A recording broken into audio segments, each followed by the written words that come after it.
Saludos, muy buenas tardes, señoras y señores. Las selecciones vascas y gallegas se han dejado sentir también en el Principado, sobre todo porque esta última comunidad, Galicia, es vecina con Asturias y ahora el presidente del Principado espera que el cambio de presidencia no afecte a los acuerdos y a las relaciones entre ambas comunidades y aún menos a sus intereses comunes en cuanto a la financiación autonómica. Y mientras, hoy ha estado en Asturias el patrón de patrones, el máximo responsable de los empresarios españoles, que ha vuelto a intentar convencernos a todos de lo importante que sería abaratar el despido para crear empleo. Vamos a ver esto y cómo además una acampada frente a los juzgados para protestar contra la especulación urbanística apenas ya ha durado unas horas. Será tras los titulares de este lunes. El Principado y el PP asturiano valoran de forma diferente las elecciones gallegas y vascas. Areces espera que el cambio en Galicia no afecte a las relaciones entre las dos comunidades y felicita a los socialistas vascos, mientras el presidente regional del PP se mostró satisfecho con los resultados, sobre todo en Galicia, ya que según cree suponen el principio de la recuperación del partido a nivel nacional.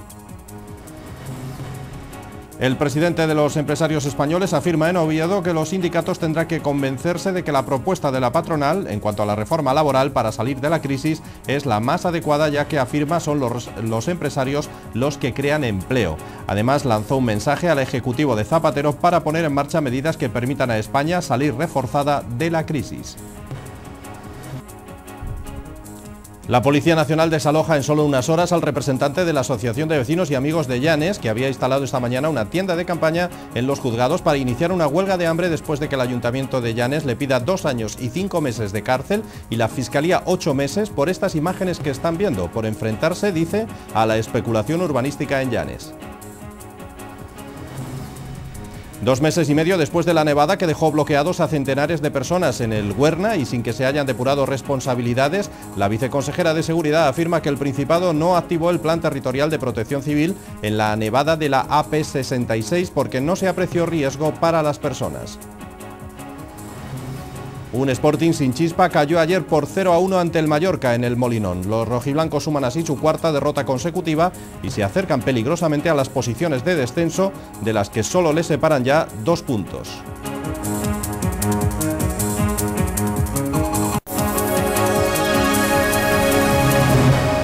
Como decíamos, el presidente del Principado y el máximo responsable del PP en Asturias han valorado de diferente forma los resultados electorales de este domingo en 2 comunidades vecinas o muy cercanas como son Galicia y el País Vasco.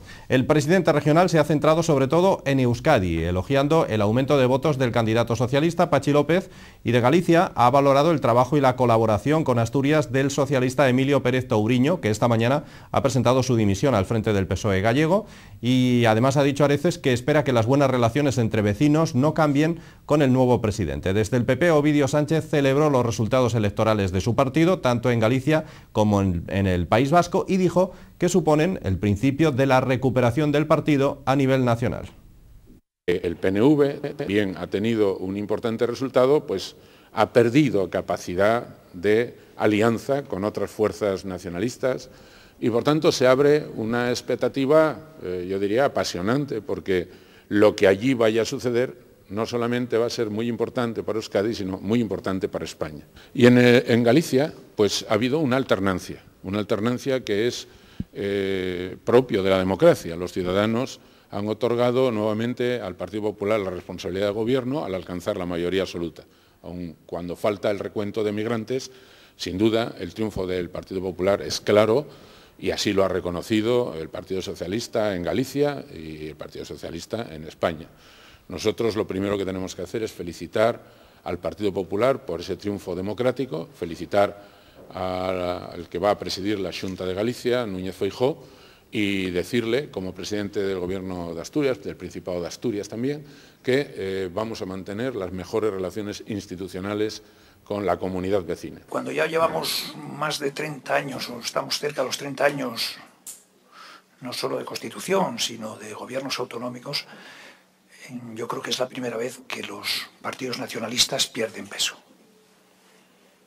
De una forma clara, en el País Vasco, donde ya las fuerzas nacionalistas no tienen capacidad para lograr una mayoría suficiente para gobernar, y las fuerzas no nacionalistas sí tienen esa mayoría. Creemos que fue un gran triunfo del Partido Popular de Galicia y un gran triunfo del Partido Popular Nacional, en el ámbito de toda España. Creemos que también es un gran triunfo de Mariano Rajoy, por el gran trabajo que hizo, apoyando a Feijóo, en situaciones dificilísimas, con una presión extraña en el ámbito judicial, mediatizado por el juez socialista a través de una trama que no concluyó en nada. Por cierto, que hemos aprovechado los medios de comunicación para preguntarle a Ovidio Sánchez, ya que estamos hablando de elecciones, por su futuro inmediato, ya que, como saben, es el presidente regional, pero había anunciado tiempo atrás que no pensaba repetir como candidato a las próximas elecciones regionales y que más bien le gustaría formar parte de las elecciones europeas, de la lista de la candidatura a las elecciones europeas. Ovidio Sánchez tampoco ha despejado mucho las dudas.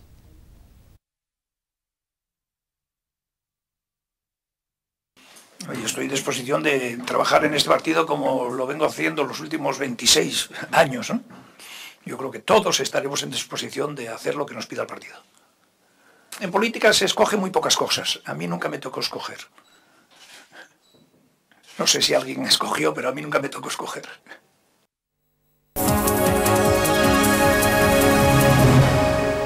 Más cosas. El presidente de los empresarios españoles ha estado hoy en Oviedo y ha vuelto a apostar por abaratar el despido, afirmando que los sindicatos tendrán que convencerse de que la propuesta de la patronal respecto a la reforma laboral para salir de la crisis es la más adecuada, ya que afirmó que son los empresarios los que crean empleo. Además, lanzó un mensaje al Ejecutivo de José Luis Rodríguez Zapatero para poner en marcha medidas que permitan a España salir reforzada de la crisis.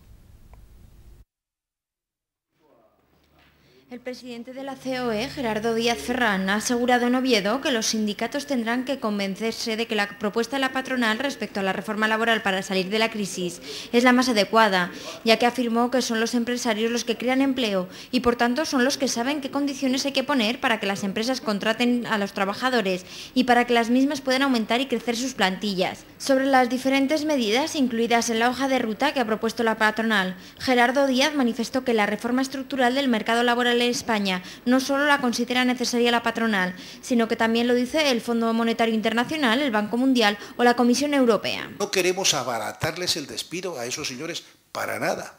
Al contrario, queremos que se transformen los contratos temporales en contratos fijos de 20 días por año y un año de indemnización como máximo. En definitiva, estamos proponiendo subir el coste del despido para un 30% de los trabajadores. Preguntado por una posible intervención del Estado en la banca, Díaz Ferrán manifestó que el intervencionismo y el proteccionismo pueden ser medidas graves. No obstante, aseguró que se considera necesario y se llevará a cabo, deberá ser siempre de manera temporal, y añadió que si el Estado participa con inyecciones de capital, es lógico que también tome decisiones. Siempre en épocas de crisis, por parte de los gobiernos, sean de color que sean, hay una tendencia al proteccionismo y al intervencionismo, y eso es muy grave. Entonces, en cualquier caso, si es necesario hacer algún tipo de intervención, nosotros no estamos en contra de que se haga, pero siempre que se haga de manera temporal. Tras esta reunión, el presidente de la COE mantuvo otro encuentro con Vicente Álvarez Areces, presidente del Principado de Asturias, tras la cual destacó las magníficas relaciones que tiene el Ejecutivo asturiano con los empresarios de la región. Y hablando de crisis y de puestos de trabajo, ¿cuáles son los yacimientos de empleo en un momento de crisis como este? ¿Dónde están los sectores emergentes para el trabajo? Según el Ayuntamiento de Gijón, en el caso de la construcción, en la domótica y la innomática, o en las instalaciones en el ámbito de energías renovables, en medio ambiente, en ingeniería y en consultoría en eficiencia energética o agricultura ecológica, en industria, en comercio exterior o en automatización de procesos e instalaciones industriales. Además, en logística, en sistemas de control de flotas y movimiento de mercancías o en el sector audiovisual, en estudios de grabación y doblaje o desarrollo de videojuegos. El Ayuntamiento gijonés ha hecho un estudio de esos yacimientos de empleo y valorará a los proyectos empresariales que estén incluidos en esos sectores con un 30% más en la concesión de ayudas. Así lo han anunciado durante la presentación de una nueva guía para los emprendedores sobre las 25 actividades con más expectativas de negocio en Gijón. El concejal gijonés de Promoción Económica e Innovación, José María Pérez, señaló durante un desayuno informativo en el consistorio que el Ayuntamiento ha elaborado una guía de los sectores emergentes que puedan suponer una oportunidad de negocio en la ciudad, en la que se destacan 25 proyectos empresariales de cara a potenciar el tejido empresarial de Gijón y a asesorar a posibles emprendedores. Pérez señaló que en la convocatoria de las líneas de ayuda municipales se valorará con un 30% adicional si los proyectos se refieren a alguna de estas 25 actividades. Y esa valoración implica que estos proyectos puedan acercarse al máximo de la ayuda que tiene establecido el Ayuntamiento a través del Centro Municipal de Empresas. El máximo viene a ser el 50% de todos los gastos iniciales para la puesta en marcha de los proyectos. En su opinión, el asesoramiento y formación, los espacios de trabajo y apoyo económico directo son los 3 ejes para reforzar la puesta en marcha de los proyectos empresariales.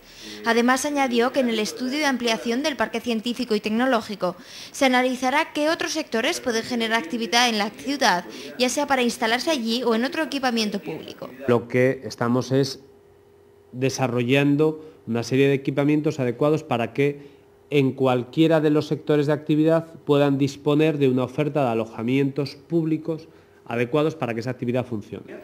Por su parte, el director del Centro de Empresas, Luis Díaz, explicó que los sectores emergentes son oportunidades de negocio que satisfacen nuevas necesidades intensivas en investigación e innovación y que presentan un rápido crecimiento, tanto en rentabilidad como en creación de empleo. Hay que hablarles también de la morosidad, que ha aumentado casi un 50% en el comercio asturiano. Y es que la cantidad impagada, tanto por empresas como familias endeudadas, es de 208 millones de euros y más de 88.000 efectos que fueron devueltos al no ser abonados, o lo que es lo mismo, el 4% de los vencidos durante el año 2008. Es tiempo de vacas flacas y estas han llegado casi sin avisar, por lo que muchas familias sobreendeudadas y empresas se han encontrado con que no pueden afrontar el pago de todas las compras realizadas. Esta es la conclusión de los últimos datos sobre efectos de comercio impagados publicados por el INE, que apuntan que la morosidad aumentó en el comercio asturiano un 45% en el pasado ejercicio. De este modo, los efectos de comercio en cartera impagados, que representan más del 90% de los impagados en Asturias, sumaban más de 196 millones de euros en 2008. El número de efectos que fueron devueltos por impago en Asturias también aumentó de forma considerable el pasado año, casi un 18%, mientras que el año anterior apenas alcanzó un 0,4%. De otro lado, los efectos impagados representaron un 4% de los vencidos en 2008 en el Principado, por debajo del porcentaje nacional en un punto. Además, Asturias fue la segunda región por detrás de Cataluña, en la que el importe medio de los impagados fue menor, con algo más de 2.000 euros, mientras que en España la deuda media superó los 3.000 euros.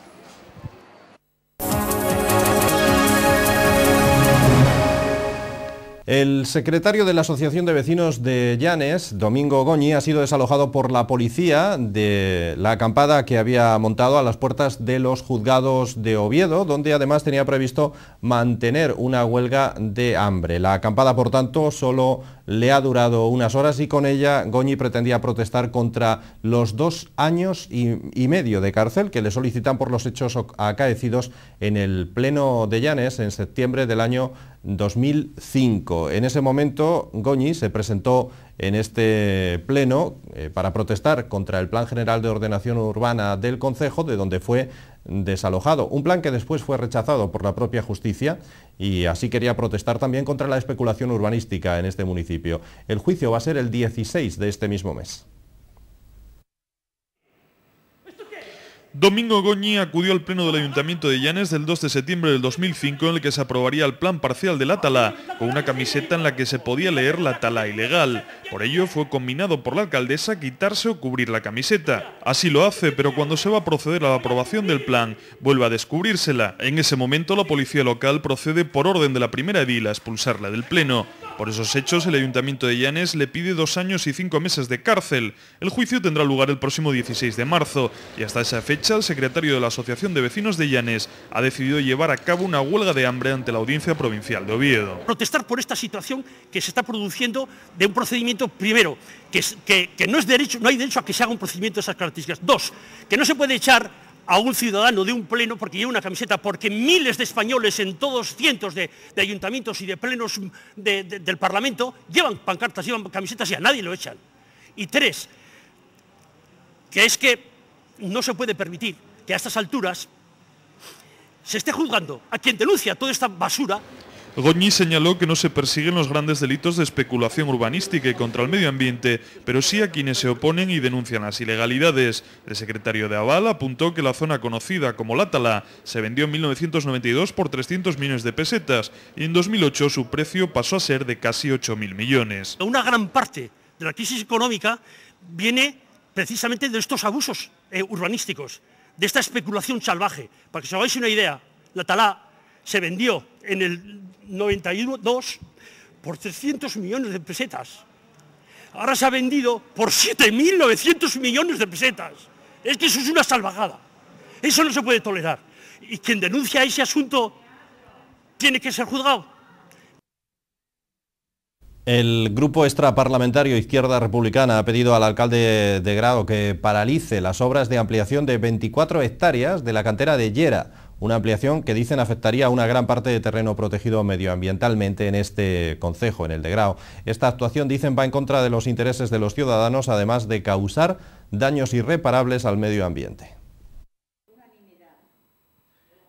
Izquierda Republicana de Grado compareció junto a vecinos afectados por la cantera de Llera ante los medios de comunicación para pedirle al alcalde Antonio Rey que retome el expediente de la recalificación de 24 hectáreas de suelo de especial protección para ampliar la cantera y que no sea responsable de una nueva agresión contra Grado, que acepte las alegaciones presentadas y paralice dicha recalificación.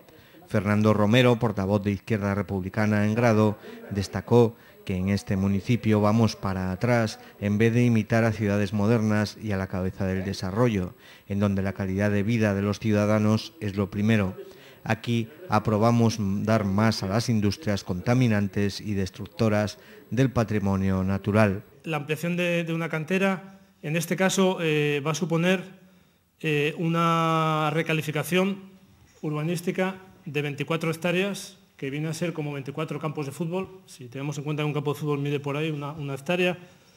Entonces creemos que es una decisión que nos pone fuera de la tendencia actual de los tiempos, de los países más desarrollados, que es defender el medio ambiente, defender su patrimonio natural y defender la salud de sus ciudadanos. Además, Romero denunció la indefensión ciudadana, ya que la corporación municipal ha permitido este acto de urbanismo a la carta y son cómplices de una agresión contra los intereses de los pueblos afectados y la protección del medio ambiente del concejo. Además del impacto sobre la salud de las personas, se recordó que la ampliación afectará a una zona con una rica biodiversidad, con bosques de haya, castaño y rebollo, fauna y río afectados, además de caminos públicos. Lo que le pedimos es que paralice esta recalificación, que todavía está aprobada provisionalmente hasta que no se resuelvan las alegaciones y lo apruebe la cuota, no estará aprobado definitivamente, con lo cual, bueno, estamos a tiempo de parar lo que puede ser una agresión más, que se podría sumar a la de la subestación de Santa María, que está ahí todavía en veremos, que además, curiosamente, están todas por la misma zona, ¿no?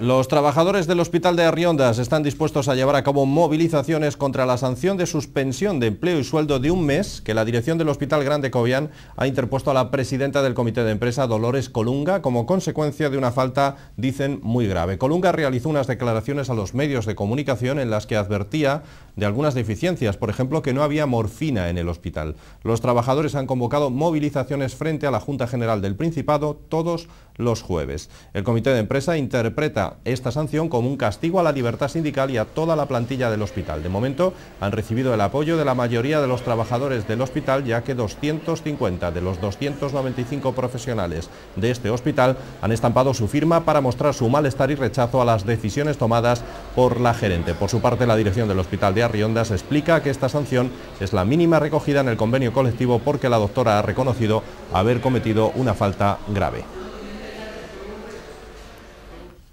La empresa asturiana Duro Felguera registró un beneficio neto atribuido de más de 51 millones de euros en el 2008, con un aumento de casi el 21% respecto al resultado obtenido en el 2007. El grupo energético e industrial explicó que a pesar del contexto general de crisis, logró crecer en el 2008, aumentando su presencia en los mercados internacionales y consolidando su liquidez, según se ha dado a conocer en su junta de accionistas. Duro Felguera explicó que esta evolución permite mantener la cartera de trabajo en niveles máximos para el grupo, por encima de los 1.100 millones, lo que proporciona una visibilidad del negocio para 2 o 3 años. A pesar de estos datos positivos, este centenario grupo empresarial tiene en marcha un plan para reducir la dispersión de sedes, mejorar su eficacia e incrementar la rentabilidad, que llevó al traslado de su división de parques industriales desde Langreo a Gijón. Ante esto, los trabajadores realizaron incluso un paro de 24 horas en contra y para que la empresa contrate más personal para sustituir bajas y jubilaciones.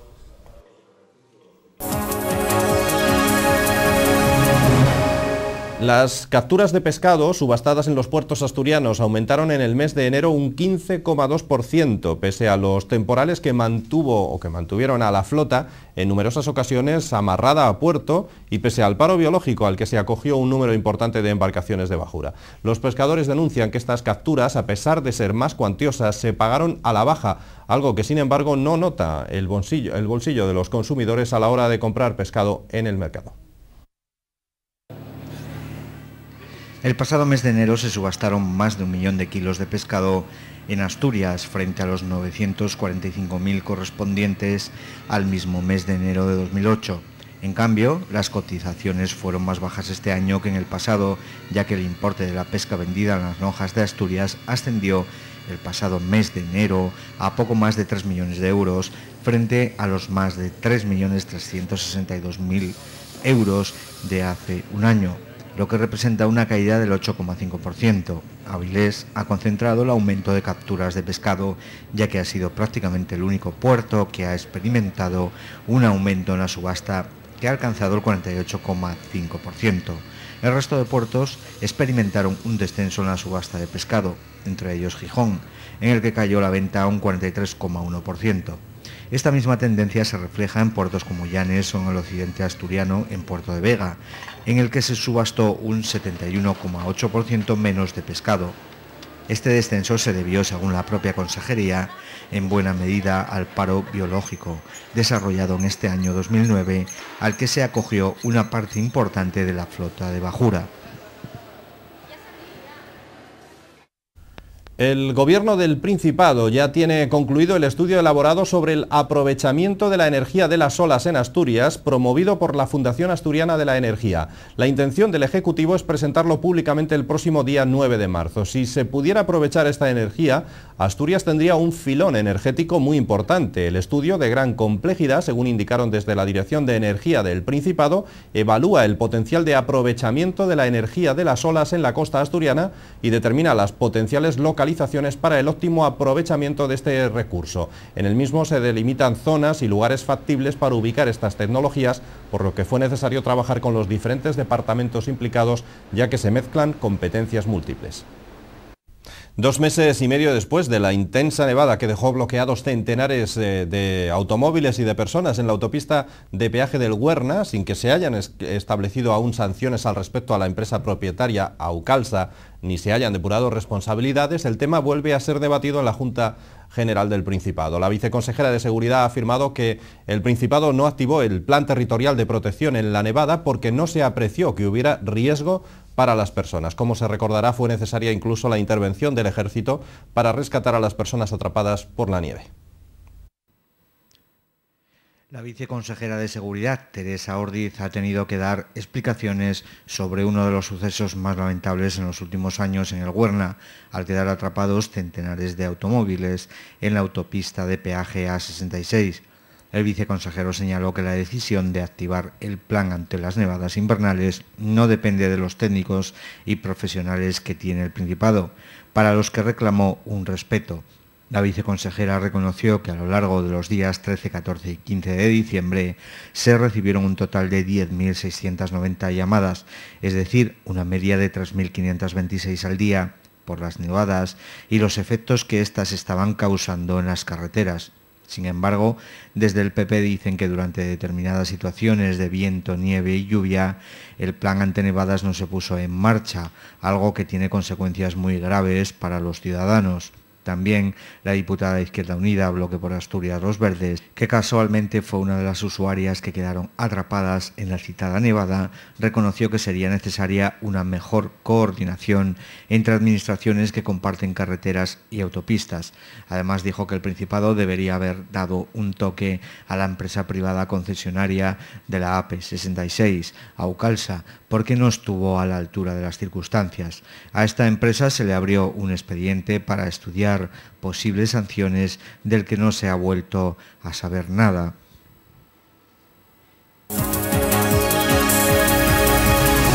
Los kiosqueros asturianos son un sector que también está en crisis. La caída en las ventas de muchos periódicos es evidente. Este sector de vendedores de prensa y publicaciones periódicas afirma que además de ese descenso de ventas no existe una normativa que ampare profesionalmente su actividad. La crisis para los kiosqueros comenzó antes que para el resto de los sectores, ya que la ley antitabaco les dejó sin uno de sus principales ingresos, la venta de tabaco. Por todo ello, se reunían la pasada semana en asamblea para tomar una decisión definitiva ante esa crisis generalizada que provoca un mayor número de cierres de kioscos. Vamos a conocer cuál es esa decisión definitiva adoptada, ya que hoy está con nosotros José Avelino Martínez, que es el presidente de Kiasa. José Avelino, buenas tardes. Bienvenido. Hola, buenas tardes. Bueno, reuníais en asamblea el pasado jueves, ¿y qué es lo que ha decidido Kiasa? Bueno, pues se decidió a partir de la última semana, la primera de abril, iniciar todo tipo de presiones, movilizaciones, incluso se habla de cierre, posiblemente, vamos, quedó aprobado un cierre, ¿no? Igual se hace alguna otra medida antes o después, pero bueno, en principio es un cierre y ya te digo, como tú decías, nuestra crisis ya empieza ya desde hace tiempo, no solo con el tabaco, sino con la normativa, que ya os había hablado otra vez, que sigue sin regular. Es del año 72 y bueno, los editores y distribuidores campan a sus anchas y hacen y deshacen lo que quieren. Bueno, os enfrentáis por tanto con varios problemas, no sé si también, como decía yo antes, el que se venden menos periódicos, quizá por la gente los consulta en internet, en casa, etcétera, pero ¿es así? ¿Se venden menos periódicos o no? Bueno, sí se venden menos, la crisis yo creo que nos afecta a todos en ese sentido, se sigue vendiendo menos, pero bueno, lo que más nos afecta a nosotros es no tanto la caída de venta de periódicos, sino el tema del tabaco. El tema del tabaco nos hace polvo, vamos, es una cosa... no es que sean muchos ingresos directos, pero indirectos son un montón, porque la gente está acostumbrada a ir al kiosco, vamos, los kioscos ya vendíamos tabaco incluso antes que los estancos, y bueno, la venta paralela a todo eso, pues son unos ingresos muy importantes. Ingresos dices indirectos, porque mucha gente no va directamente solo a comprar el tabaco, también a la que va a comprar el periódico compra el tabaco, por eso dices indirectos. Sí, ¿no? Es una cosa habitual, es raro que no te vayan a comprar que te entreguen a comprar tabaco y te lleven una revista, unos chicles, unas chocolatinas, sabes que los kioscos tenemos un poco de todo, pues es casi habitual. Bueno, y además habláis de esa normativa que sigue perjudicándoos también, ¿no? Esa normativa, cada vez que lo cuento, casi nadie se lo cree, Los editores y los distribuidores campan a sus anchas, tienen un monopolio. Yo no puedo poner mi PVP, ni puedo decir lo que quiero vender ni lo que no quiero vender, mi margen comercial. ¿Eso lo deciden? Lo deciden ellos. ¿Los editores? Lo deciden los editores, tienen el monopolio de todo y hacen y deshacen lo que les da la gana. Incluso aquí en Asturias estamos mucho peor que en otros sitios, porque los editores regionales de aquí incluso nos dan menos margen que los nacionales. Menos margen de beneficio por la venta. Menos margen que los nacionales.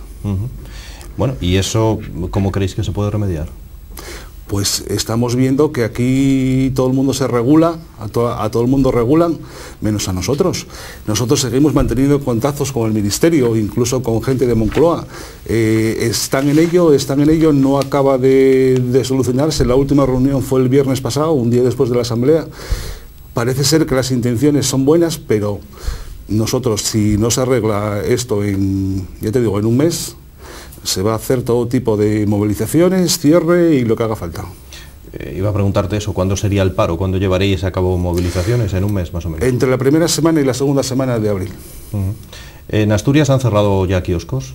Sí, en Asturias están cerrando ya kioscos. Y ya te digo, como el tema del tabaco no se solucione, el 30 al 40%, 200, 300 kiosqueros tienen que cerrar automáticamente. Bueno, va a ir resistiendo un poco aquella ley antitabaco que, recordemos, impide a los kiosqueros vender tabaco, ¿no? Bueno, impide a los kiosqueros, es lo que interpreta el comisionado de tabaco. Cuando se modificó la ley, que os acordáis, hubo aquel cierre a nivel nacional, el Consejo de Ministros modificó la ley, pero dándonos la razón. Pero aquí entra el comisionado de tabaco, que aparte de todo esto tiene más intereses incluso en revistas. Bueno, eso es otra historia, pero bueno, es lo mismo. Interpreta que kiosco solo es el de calle. Claro, aquí en Asturias debe haber 12 o 14 kioscos de calle. A los locales comerciales, que somos la gran mayoría, no nos consideran kioscos de prensa, vendedores de prensa. Aunque os dediquéis a eso, aunque el local se dedique a eso, pero no se lo considera. No se nos considera vendedores de prensa. Entonces es una cosa tan estúpida y tan eso que no se acaba de entender. Está en los tribunales, se está agotando la vía judicial y a medida que se va acabando la vía judicial, están precintando máquinas de tabaco.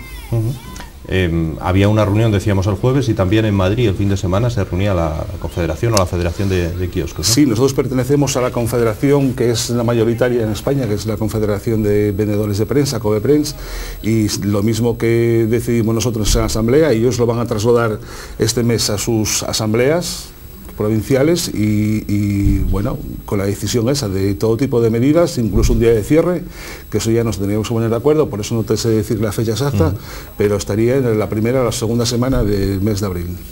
Hablas de un día de cierre y de otro tipo de medidas que ¿por dónde pasarían? ¿Protestas o qué tipo de medidas? Bueno, protestas, pues por ejemplo nosotros aquí en Asturias lo tenemos bien fácil, ¿no? Porque es tal lo que nos hacen que, bueno, a cualquier medio se lo podríamos hacer tranquilamente.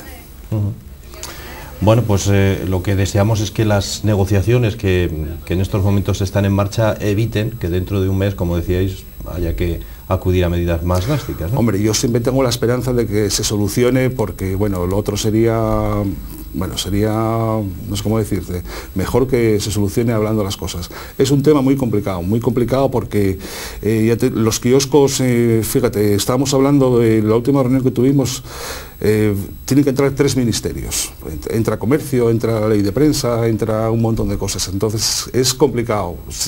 Bueno, desde el 72 no se hizo nada, es que es complicado, pero bueno, creo que las intenciones son buenas, ya veremos a ver. ¿La responsabilidad es a nivel nacional o a nivel regional? No, eso es todo a nivel nacional. A nivel nacional. Si no, vamos, creo que aquí lo tendríamos solucionado ya. Bueno, pues ojalá, como digo, que todo esto se solucione, no sea necesario ir a medidas como el cierre de ningún kiosco, como la huelga o como otro tipo de movilizaciones. José Avelino Martínez, el presidente de Kiasa, muchas gracias por estar con nosotros. Muchas gracias a vosotros. Hasta luego. Hasta luego.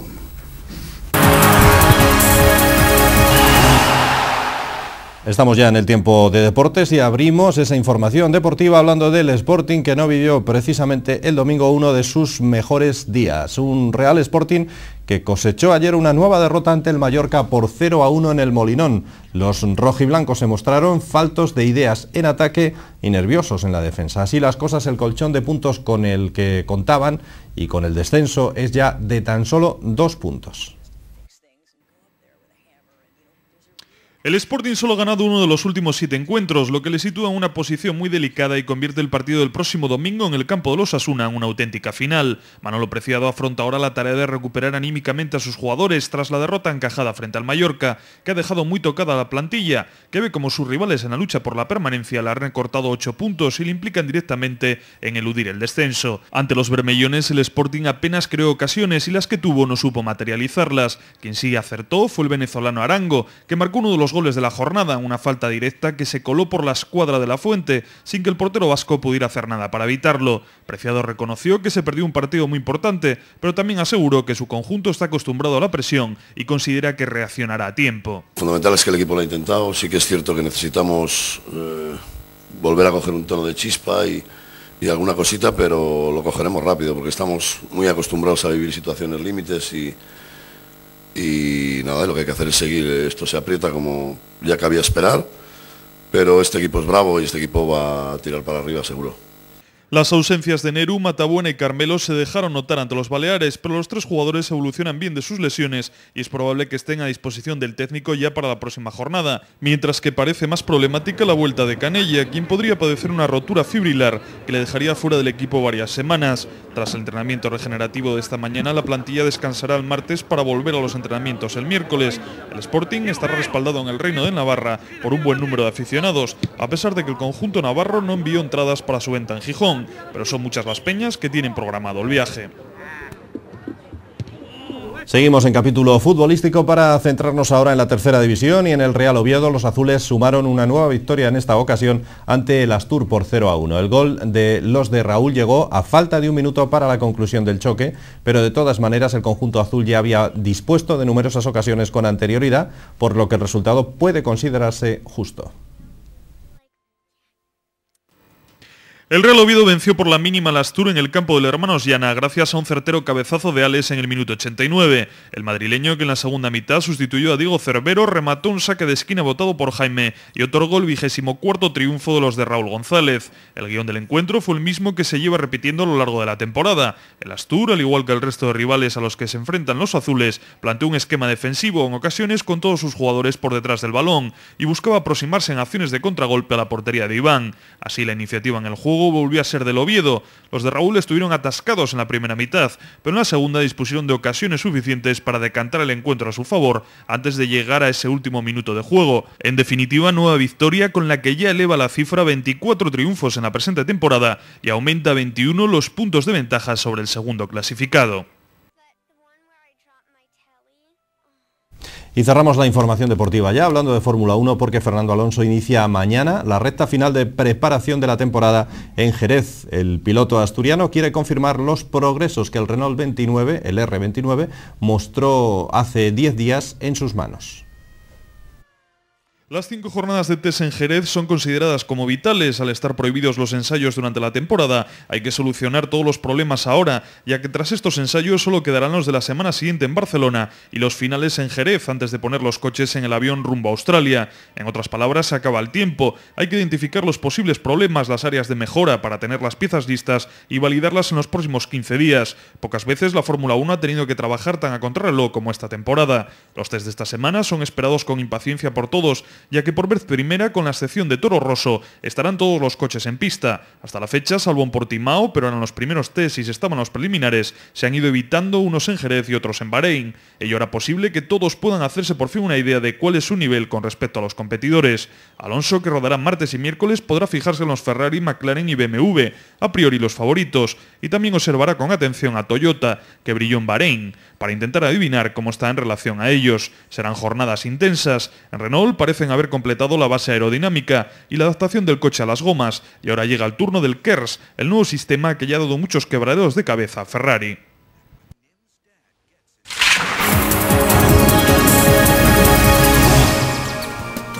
La Agencia Estatal de Meteorología prevé para mañana martes día 3 de marzo en Asturias cielo poco nuboso, aumentando al final a muy nuboso por el oeste. Las temperaturas en ligero descenso y habrá heladas débiles en las zonas altas y viento flojo de dirección variable. Como decíamos, las temperaturas mínimas van a descender ligeramente, las máximas permanecerán sin cambios, en torno a los 12 a 14 grados, las mínimas entre 2 y 4 grados. Así finalizamos, hemos abierto este informativo hablando de la repercusión que esas elecciones de ayer en el País Vasco y en Galicia han tenido también en Asturias. Esa y otras noticias, las que ustedes quieran, las que les hemos contado en este informativo, pueden verlas también reflejadas en nuestra página digital que pueden ustedes consultar desde casa en cualquier momento. Mañana volvemos a las 20:30 horas con más información. Hasta mañana.